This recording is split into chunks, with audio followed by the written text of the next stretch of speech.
And now, the Android Basics segment. This is a segment where we discuss the things that power your device from behind the scenes. And now, here's this week's episode, Android Basics. Let's turn to Android Basics then, and this week we're going to talk about the release of Android 15 Beta 4, and as I think the only person with an eligible device, that might have to be you, Warren.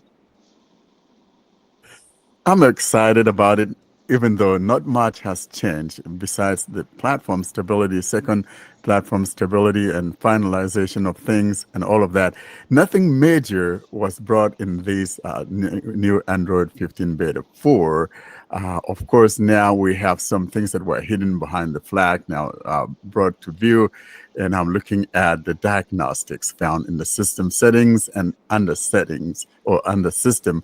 You'll find that in there. In other words, I kind of like the implementation, so you can even use another device. I didn't try it to see how that works, but you have something like a trusted device that you could use to diagnose another device and things like that. So it's a good feature, and I'm looking forward to the final release, but I'm sure that we may have a little maybe 4.1 or 4.2, just like we had with Beta 3.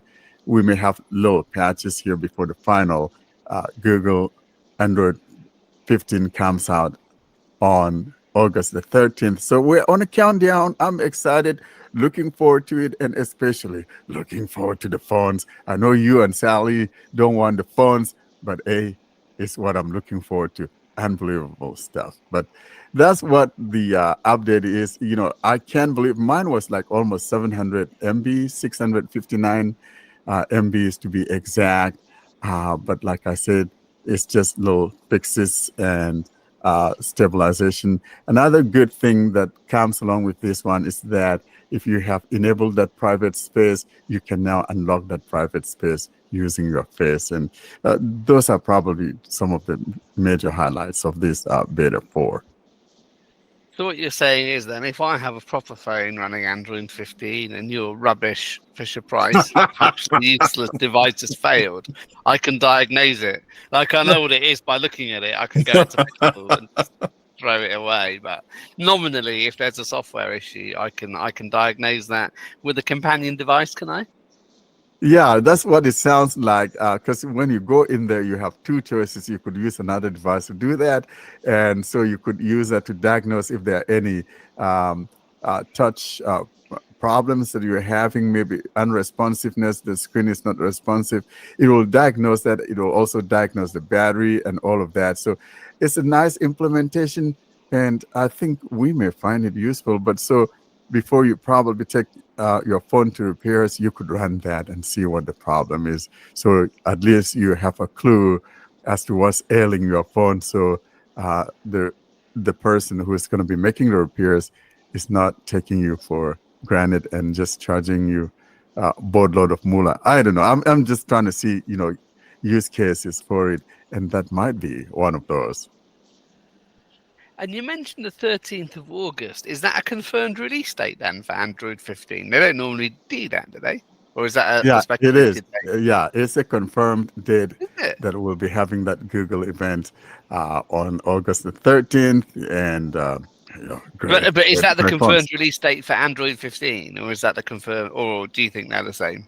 Well, it has to. Well, it's for the phones, but the phones are going to be sporting Android 15, and that's why Google is concluding all this beta stuff. I'll put my moolah on the table that we're going to see the final release, coming out with Pixel 9 series. And you know what?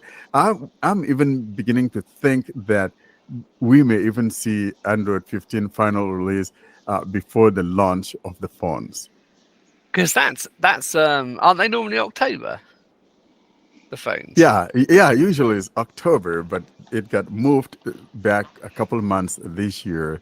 Yeah. And, we've speculated, and no one knows why it is. But I think I preferred in August than October. Kind of too late. I remember when we were talking about this last year, and maybe May time, and we were discussing when Android 14 might come out, and it was Austin who got it right, wasn't it? He said it would be October with the phones. Exactly. Everyone else went earlier. We were all wrong, but Android 14 was a total mess. It was probably one of the. It reminded me so much of Windows Millennium. Android 14 was just.